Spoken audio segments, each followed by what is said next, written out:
Hey everybody, welcome back to Behind the Mic Conversations of Hope. It has been a while. We are so glad to be back, and we're looking forward to really introducing you to some new guests, some really important topics, and of course, they are all stories of hope. Our first story of hope this season is from a guy who has really made an impact lately. We're starting to see the fruits of that. His name is Ryan Baumberger. And Ryan, especially with what's happened over the past few weeks with the Roe versus Wade being overturned in the Supreme Court, this is a big discussion right now. It is creating quite a lot of stir in our country, in society. Everybody's got an opinion, but I went straight to the guy who has been working for this pro-life push for a very long time. I think you're going to find, whether you are pro-life or pro-choice, I think you're going to find that what Ryan has to say is really great insights and will hopefully help you to maybe understand things from a bit of a different perspective. And I want to thank Ryan for being with us today, and hope that you will glean from some of the wisdom that he has for us. Thank you for joining us. Well, joining me today is Ryan Baumberger, who is the co-founder and chief creative officer of the Radiance Foundation. He's also the author of the book, Not Equal, Civil Rights Gone Wrong. Ryan, thank you for being here with us. I've wanted you on for so long, and it just seems like this is the perfect time. So we appreciate your time. Hey, it's great to be here with you, Mike. Now, for those who don't know you, your biological mother was raped, but decided to give you the gift of life through adoption. And you say that you were conceived in rape, but adopted in love. You have quite a story. Can you share that with us? Yes, I am the 1% that's used 100% of the time to justify abortion. And we're seeing that so much now with the overturning of Roe, that the immediate go-to, of course, is the tragedy of rape. But you don't promote one tragedy in order to push another.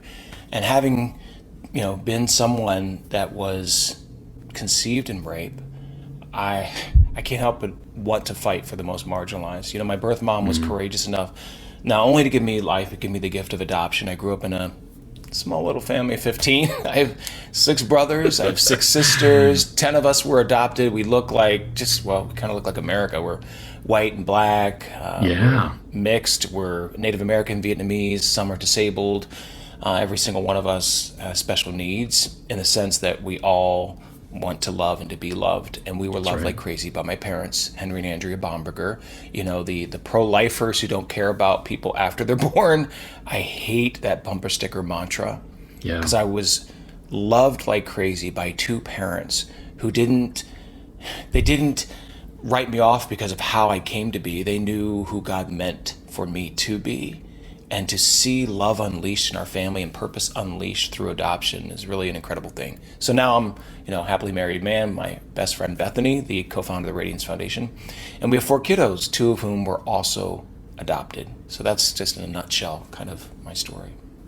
Yeah, so my listeners probably know that my daughter was adopted from China back in 2003. We also have a biological son, and adoption is so amazing. I think there's a misconception that they're different, being raised different. But man, I knew before, when I saw her picture, I knew I would die for her. And I think there's a misconception there. But small family of 15, that's pretty amazing.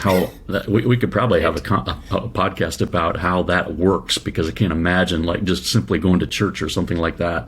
You got to be crazy. Few moments of craziness just here and there. Yeah, absolutely. My parents survived though. Yeah, and they've done a great job. Talk to us about your story. I want listeners who don't know who you are or what you do to understand kind of a little bit of background, and then I want to go into some really important stuff here. We're going to be talking about adoption, but we're also going to be talking about the big issue right now with abortion and pro-life and all that stuff. So we're going to get a little bit into the thorns here, but really important stuff. So tell us a little bit about what that was like growing up and your backstory there. Well, I grew up in Lancaster County, Pennsylvania. Grew up on a farm, and I tell friends oftentimes, they're like, you grew up on a farm? No, you didn't. Yes, I did. I grew up on a farm. Used to cows, sheep, pigs. Used to milk our one cow, having that raw milk, which I will tell you, I'm not a fan. I'm not putting down anybody who likes the raw milk, but I mean, we grew up on a farm, 11 and a half acres. It was, people think, well, you have 15 people in your family, 13 kids. Wasn't it total chaos? No, it really wasn't. Because quite honestly, most of my other siblings are pretty mellow. I'm not mellow, but when you have that much space and you have, two parents who just continue to pour into us. We had so many opportunities to be able to use our God-given talents.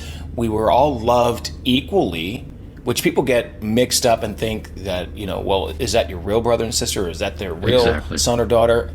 First of all, can we please stop with that whole terminology? I think part of our lives growing up as this mixed, beautiful family is that we really help shift the culture in our own community, because people realize that certain things and certain misperceptions, they realize how untrue those things were. They shifted their language toward us as well. I'm not saying that there were some issues, certainly, racism, but that's part of the thing that our family ended up being that tangible thing that could help change even that and change hearts there.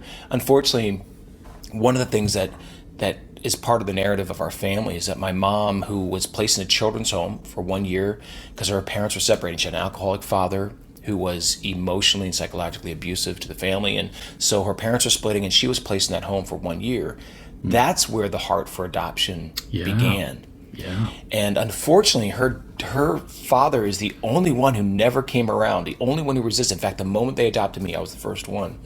The moment they adopted me, he had nothing to do with our family the rest of our lives. Wow. And he really missed out. And so there were moments where people like my mom's father couldn't reconcile how white parents raising black and brown and Asian and Native American mixed children, that shouldn't be. Yes, it should.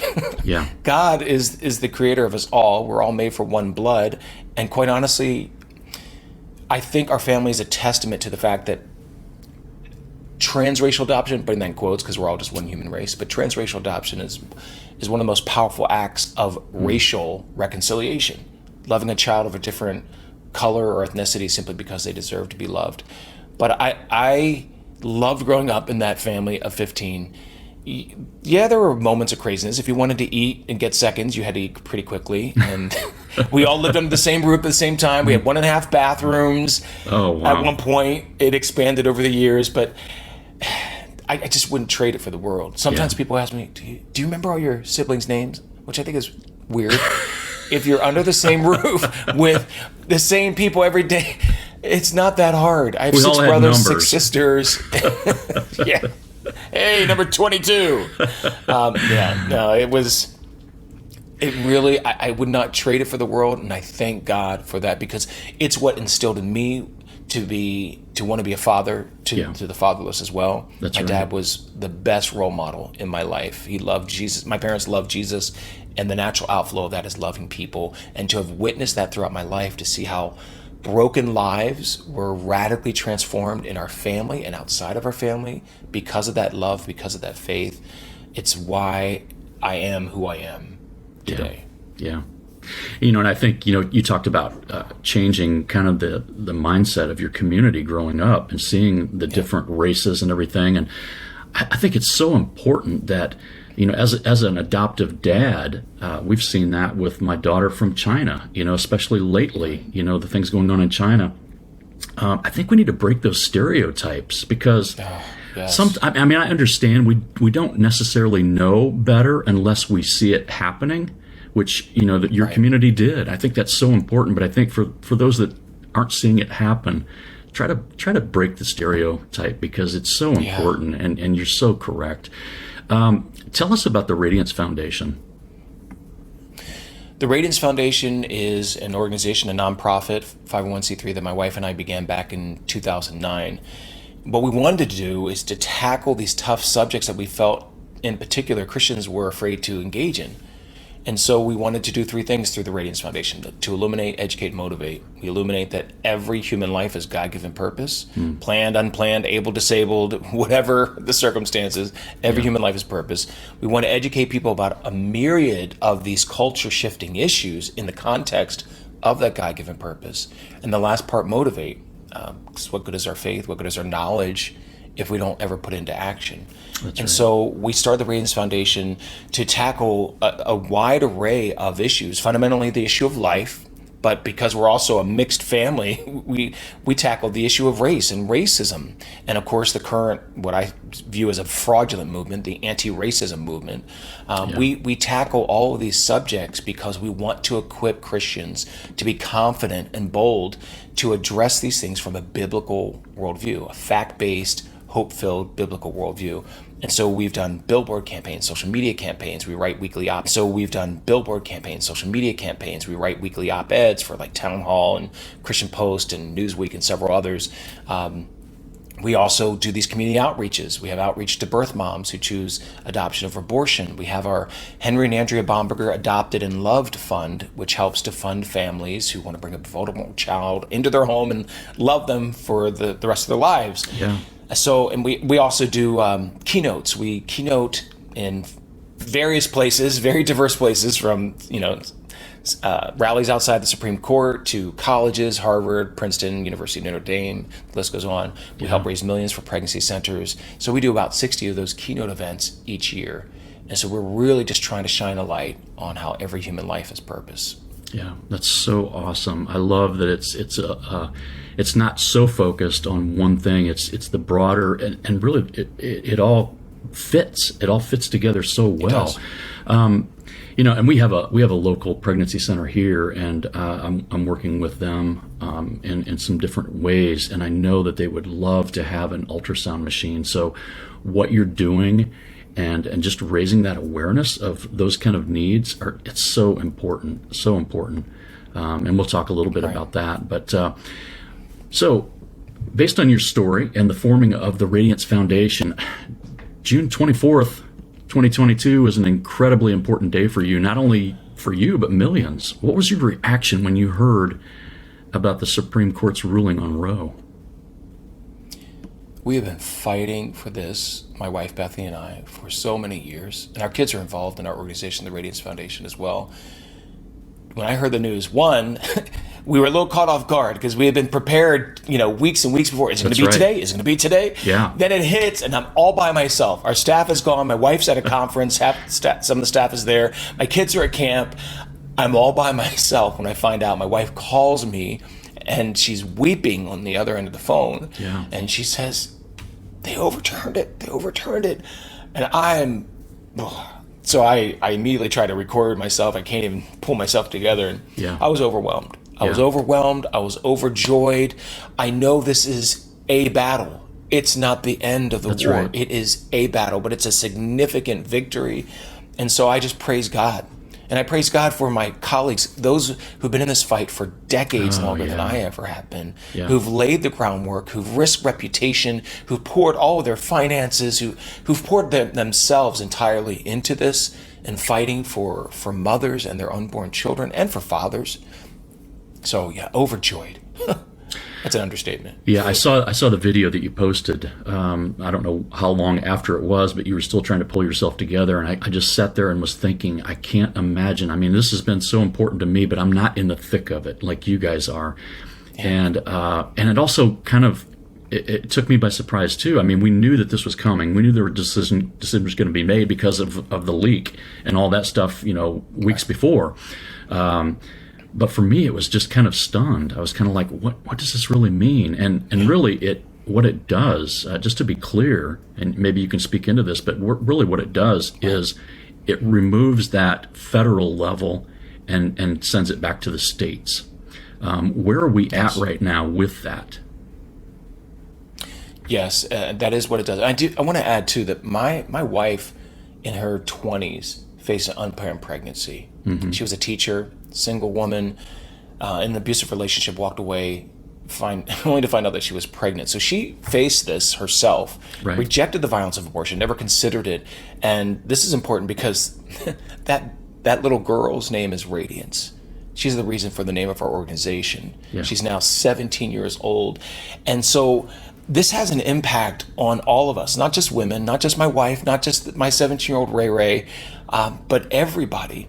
And so what it means is that, one, the Supreme Court finally acknowledged that they were supremely wrong in 1973 to say that human life can be killed for any reason through the entire pregnancy. Because remember, on that day, there was also Doe v. Bolton, which then allowed abortion for any reason, including partial birth abortion. That's right. That's why we had to have the Partial Birth Abortion Ban Act later on, and that was quite a fight. Yeah. But what it means is that they're saying this decision never should have made in the first place. So what they do is, even though President Biden says this takes us back 150 years, no, it actually takes us back to 1972, where abortion was illegal. That's right. In the majority of states. Yeah. And so now it's a states' rights issue. Although I will say, I don't think that the value of human life should even be determined on state level.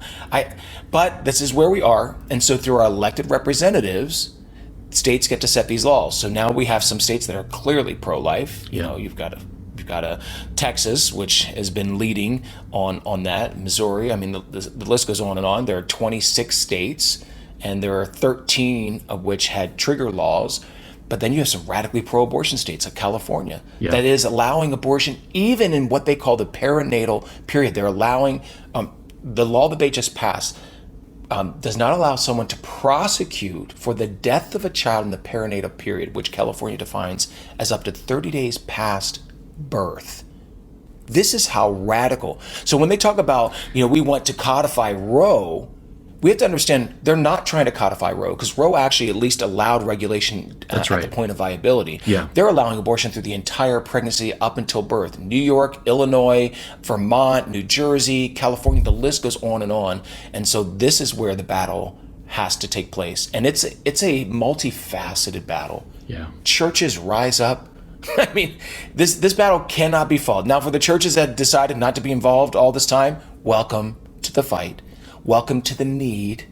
And for those who have, thank you for pouring out and for supporting our pregnancy care movement. But there's a lot of work to be done on the state level, legislatively, culturally, spiritually. Yeah, it really is a spiritual battle. And I think when that happened immediately after we started seeing the protests and everything, and I was surprised to hear, and I'm not, I'm 110% against abortion. Now, that's pretty broad right now in terms, because we've changed words to mean different things so much. But I'm so against it. But what I heard that day, and I've heard even through today, is it was a sad day for women and reproductive health.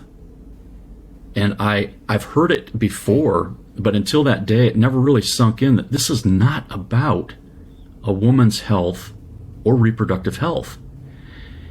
And I think where we're really having problems is we're merging this what I consider a moral, biblical issue with politics.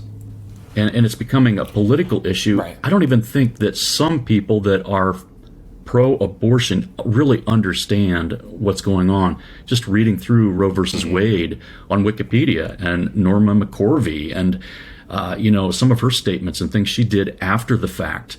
I don't think people really understand the crux of this issue, which is really, it's a spiritual issue. Right. First and foremost, and it's interesting when people try to write it off as a political issue. Well, I guess then slavery was too. There are remedies that need the political process, the legislative process, to right a wrong. I mean, thank heaven for the Civil Rights Act of 57 and 64 and 65 and 68 and 72, the list goes on and on. Yeah. That happened through a political process. But the issue itself, the racism, is a spiritual issue. That's and the same way with abortion. It is a deeply spiritual, moral issue.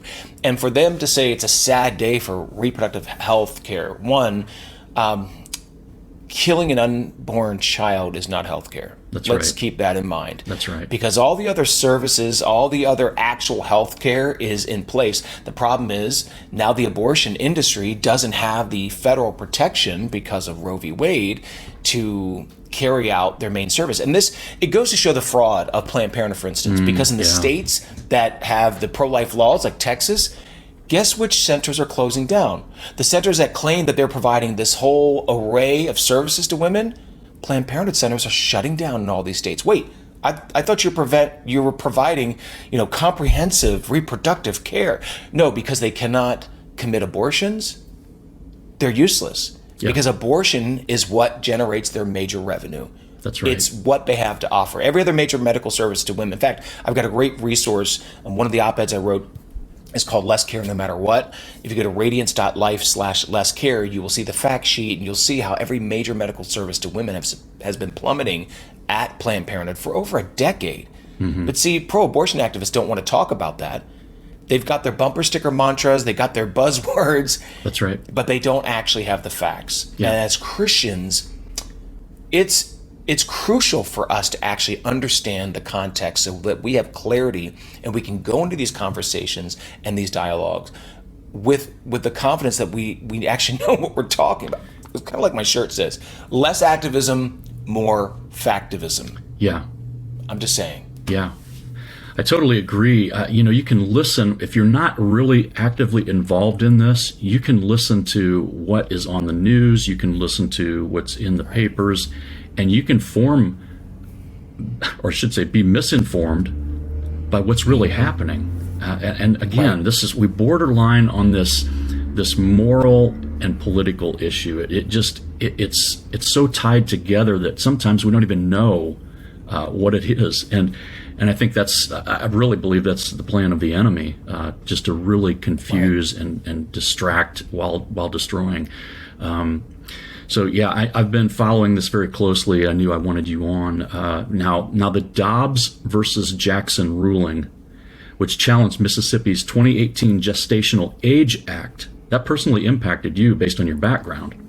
What were your initial thoughts when Dobbs versus Jackson ruling was officially released? Right. I'm sorry. It's an effort by many pro-life AGs and pro-life legislators in state after state who have to figure out this whole legal game of trying to undo Roe v. Wade. So when Dobbs v. Jackson was won, when the legislation itself was passed, and then of course you get into this lawsuit. Right. Their intention was to undo Roe, because the whole point of being able to have regulations at the point of viability, they're saying, well, that's an arbitrary thing. Right. Roe, it's so arbitrary. They set up this whole trimester framework. That's arbitrary. It's still a human life. He or she still exists from the moment of fertilization onward. And so that was an avenue to actually challenge Roe, one we know so much more scientifically, not as if in 73 they didn't know it was human life. They knew it was human life from conception. That's been known for long throughout the 20th century.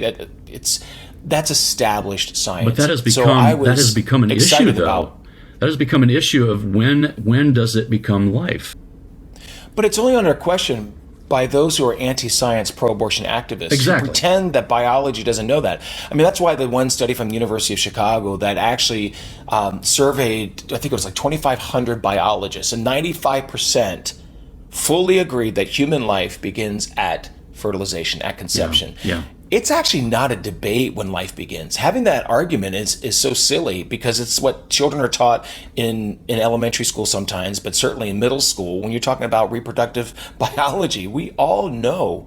I mean, even National Geographic, which has, I think, a Window into the Womb, their series, they acknowledge it because they understand that that's a scientific point.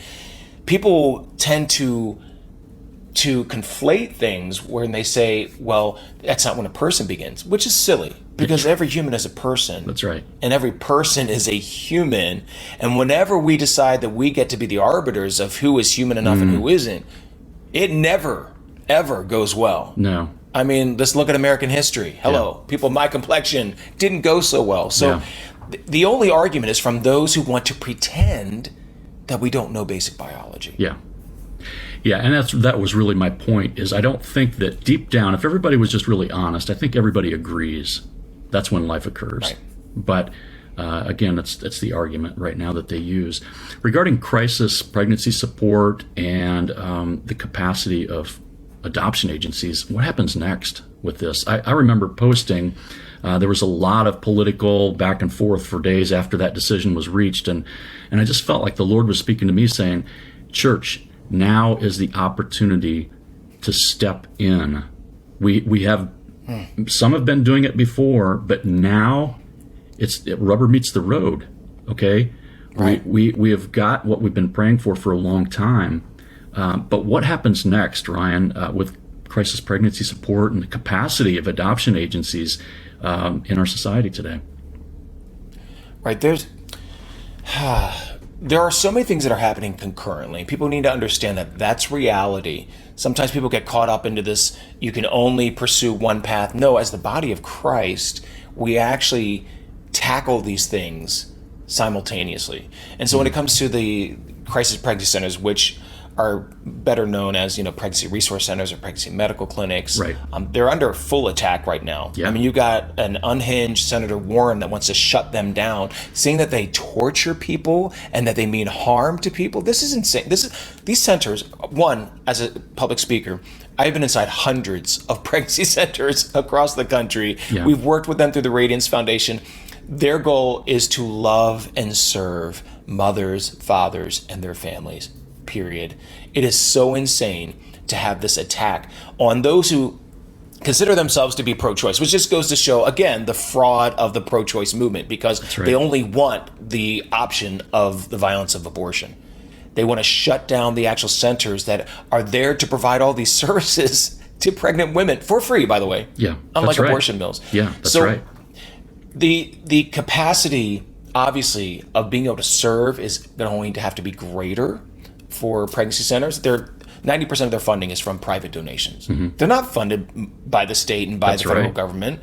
I mean, just a slim percentage of them get, minuscule grants from the state and federal government. Yeah. They need individuals. They need the church to step up. We need more volunteers. They need more. I mean, if you've ever been inside a pregnancy center, you'll see the baby boutiques and the mama boutiques. That's I mean, you're talking about, just to break down some of the numbers, they give out 4 million free baby items. That's strollers, that's formula, that's diapers, that's furniture, cribs. They give away 4 million of these a year. That's just the baby items. And there's maternity clothes. There are hundreds of thousands, 291,000 parenting classes. I mean, this takes a lot of work and a lot of love. So there needs to be an exponential growth of financial and in-person support for our pregnancy care centers across the country. And my wife and I have stood with pregnancy centers long before we even started the Radiance Foundation. Mm-hmm.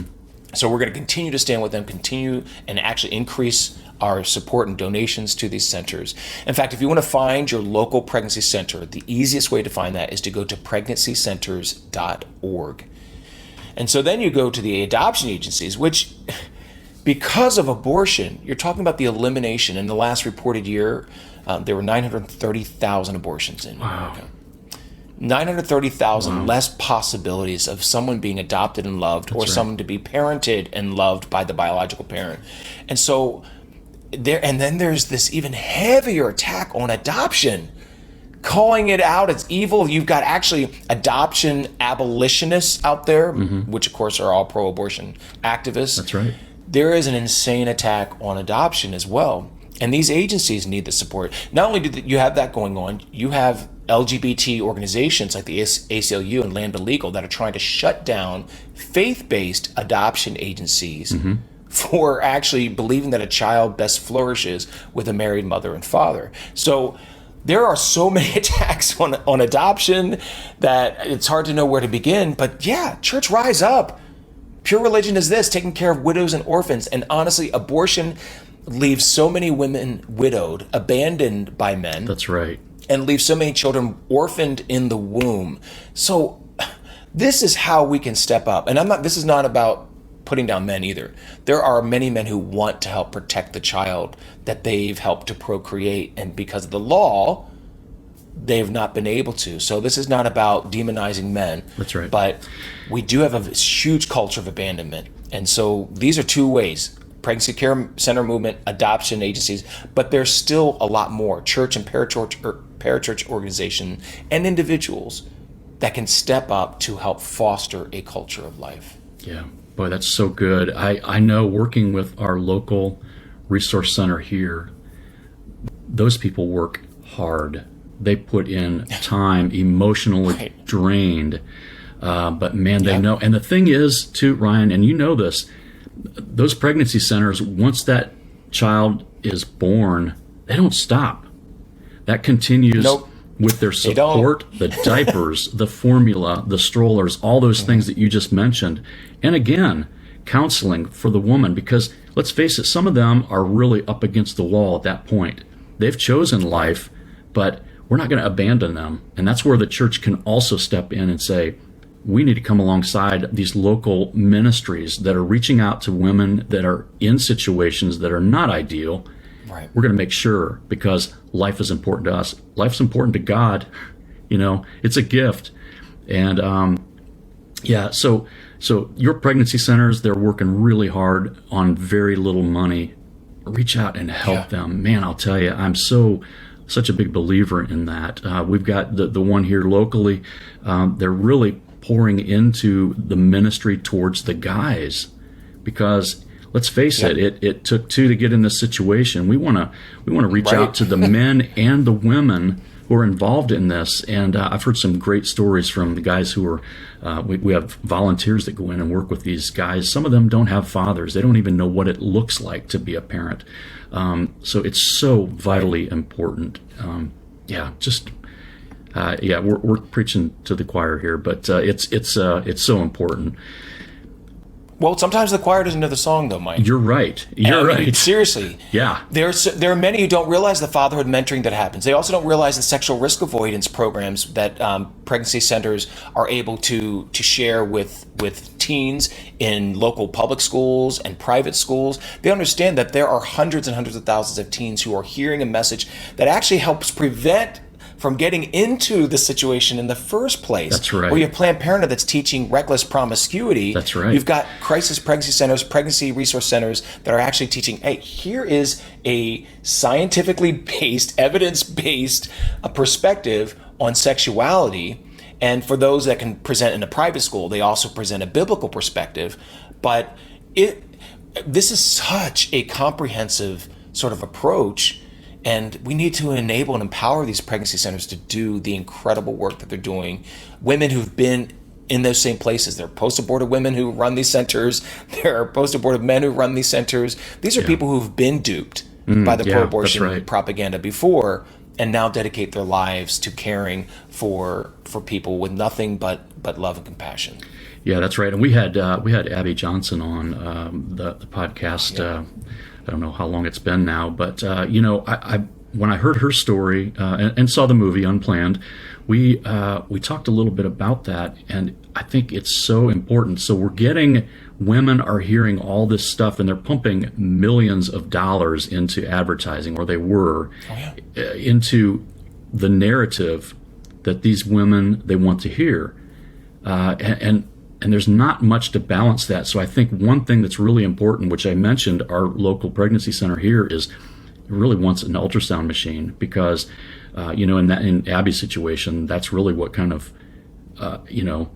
changed her philosophy on this whole thing. And so it's so important. I think if we can balance that message that women are getting, that this is an actual baby that has its own life, its own DNA, that heart is beating. That, I think, changes perspective on this. So it's so important. Why is life sacred? As believers, we know that. We know all the scriptures and things, but why is life sacred and worthy of protection from conception to natural death? I love the slogan of the American Association of Pro-Life OBGYNs. For those who follow the news and keep getting, reading reports about the American College of Gynecologists, which is radically pro-abortion. APLOG, the American Association of Pro-Life OBGYNs, is the alternative. They are the pro-life version of that. And their slogan says, life, it's why we're here. And I love that, because God placed us here, one, because he is an incredible creator. He created us in his image. And what are we supposed to do in return? And that is to worship God. And there are many different ways to worship God. But you can't become a worshiper of God if you're never allowed to exist. That's right. And so Satan is always coming to steal, kill, and destroy. Always. In my own life, he didn't get me in the womb. He tried to get me out of the womb. I mean, I got long stories about all those things too. His whole thing is destruction. Yeah. And so when you see someone as being made in the image of God, it changes the way that you see things. Instead of seeing through the world's broken lens of, and you fill in the blank, broken lens of race, broken lens of class. But when you see through the breakthrough filter of Christ, you see people differently and you react to them differently and you react to their situations. Because when you're motivated by love, you don't want the other person to be harmed or to harm somebody else. Yeah. It changes how we act and how we react. And that's significant. Because as Christians, we should never be okay. Ever. We should never be okay with injustice. Oh, it's somebody else's business. No. That's right. Injustice is our business. Proverbs 31, 8-9 says, speak up for those who can't speak for themselves. Ensure justice for those being crushed. Come on. Yeah. This is why we are here. We are here to protect, we're to worship the Lord, and in that process, protect those made in his image so that they can also be heirs of, they automatically are. Right. God creates these beautiful souls and they're destroyed before they even get to make a decision. Yeah. But I'm telling you, this is an act of worship to love and to elevate the dignity of fellow human beings. Oh, I love that. Yeah, so true. We see it all throughout Scripture. You talked about the 1% that is the 100%. I want you to touch back on that again, just to resonate on that as we kind of wrap up here. It's so, because I think that we hear about, and they use this a lot, the woman who her health is at risk. She may die if she continues with this pregnancy, or whatever the case. That narrative is so loud and so strong, and yet it's a 1%. Right. So talk a little bit more about that. Right. This is what the pro-abortion side does all the time. They use the fringe examples to then give shape to the entire issue.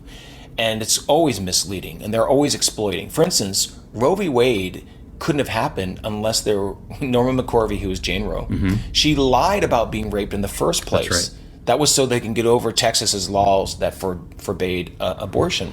So she lied about being raped because people have to remember, many state laws that allowed abortion they called it therapeutic abortion. 1967 Therapeutic Abortion Act in California, which was signed by a pro-life Ronald Reagan, allowed abortion in cases of rape, incest, and life of the mother. It starts off seemingly innocuous. It's just for these extreme cases, right? Well, then what did it balloon into? In California, they kill over 100,000 each year via abortion.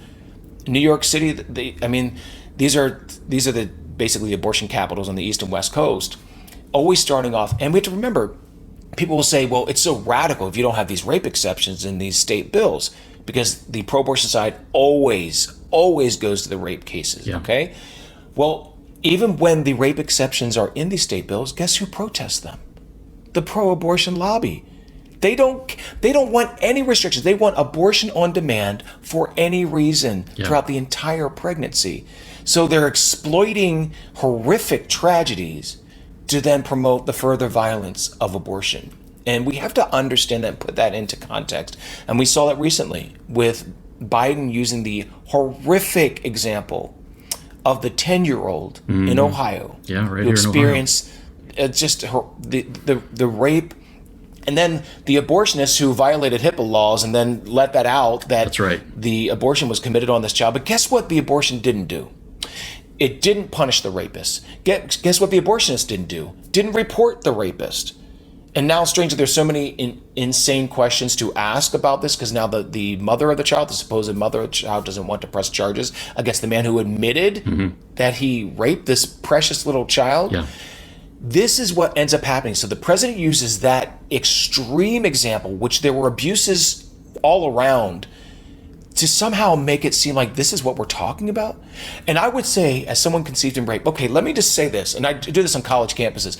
I'll give you the 99% of abortions that are elective abortions, have nothing to do with rape, incest, or the physical life of the mother.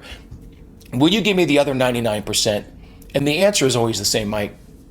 Total silence or expletive, no. Yeah. Because all they want to do is exploit rape Yeah. to promote abortion. And we have to keep that in context, that the circumstances of our conception don't change the condition of our worth. And I will continue to fight for the most marginalized. I will continue to fight so that people who experience that violence get the help, hope, and healing that they need. Abortion is none of those things. Yeah. And so that's why, when it comes down to this issue of rape, how can I not speak up for those whose stories are like mine? I'm going to keep fighting for the most marginalized among the most marginalized. That's just what I know God has called me to do, and my wife through the Radiance Foundation. And, this is a time right now where it's all so intense, and people are going to the immediate go-to. They think the natural follow-up to violence, sadly, is more violence. Yeah. Boy, this has been so good. I want to respect your time, Ryan, but I also want to open the door and invite you back anytime you want. I would love to have you back. This is so passionate, such a passionate topic for me and my wife. We went through 15 years of infertility before we decided to adopt from China. And in those 15 years, we heard stories like we've been talking about. And we wanted nothing more. God put the desire on our hearts to be parents, and we wanted nothing more than to hold a baby in our arms. And yet we were hearing stories through those 15 years of women who wanted abortion at all costs. We heard the narrative through the media, and we literally cried out to God, why can't we adopt? And we ended up going to China through God's circumstances. The whole thing was God's plan and God's timing, like it often is. But that was 15 years of heartache and pain, and listening to women who were pregnant not want their child, even if they didn't abort. And so, I just want to, I want to echo everything you've said. Adoption, the whole abortion topic. Please dig into it. Go to the Radiance Foundation. Where can listeners find out more about what you guys are doing at the Radiance Foundation? Well, you can go to our main website, radiancefoundation.org. We're still on social media. We haven't been completely censored yet. So you can find us on Facebook and Instagram. And if you want specific information and some encouragement, inspiration about adoption, we have our initiative called adoptedandloved.com. It's awesome. I see behind you have some, not just one book, but you have some other books there too. The kids' books. Can you talk really briefly about Not Equal, Civil Rights Gone Wrong, and what I'm seeing in the background there?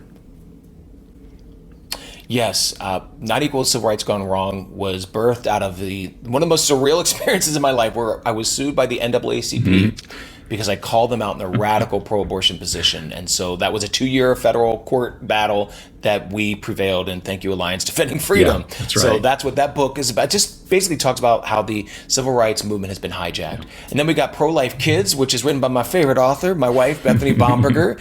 And it's an adorable, written in rhyme, illustrated picture book for children that actually teaches a biblical pro-life worldview. There's nothing out there like it. That's prolifekids.com. We have to teach our kids before a broken world reaches them. Right. And especially now with the overturning of Roe, where does teaching a pro-life worldview start? It starts in the home. Absolutely. That's a great resource. Yeah. So go to Radiance Foundation, and we'll put all of those resources on on our YouTube page and on our show notes so that everybody can get to those. Ryan, please do come back. And in fact, let's have Bethany join us next time too. I'd love to hear from her. Thank you so much for being with us. Thank you so much for doing what you do and defending those defenseless and God bless you and Bethany for what you're doing. I know it's been rough. I think we're seeing a little bit of light here, and it's so encouraging. And again, thanks for being with us. Absolutely. God bless, Mike. Wow, loved my conversation with Ryan Baumberger, and hope to have him back, and hopefully maybe even bring his wife Bethany along for another conversation about this topic. So important in our society. It doesn't matter what perspective you come from, whether you're pro-life or pro-choice. This is a very important topic. And if you are basing your standard in life on God's word, it's very clear that God has gifted us with life, and it is valuable. Every single human being has value because we are created in God's image. Well, I want you to make sure you check out the show notes. If you are on YouTube, check out the notes on the YouTube channel, and go to the resources that we talked about with Ryan, the books, the Radiance Foundation. All of those links that we talked about are right in the show notes. So make sure you check those out, visit us, let us know what you thought about today's message of hope. Our conversation with Ryan is something I've been looking forward to for a long time. We want to hear from you. Please let us know what you think about the topic. Also, do us a favor. Go leave us a review. Click that 5 stars. We really want this show to grow, and by you simply taking a few minutes just to do that, you'll help us to get there. Well, coming up next week, have another great interview with a guy who you may have heard of. If you watch TLC and you're a fan of the TLC channel, you may have seen him on My 600-Pound Life. Brandon Scott is joining us next week.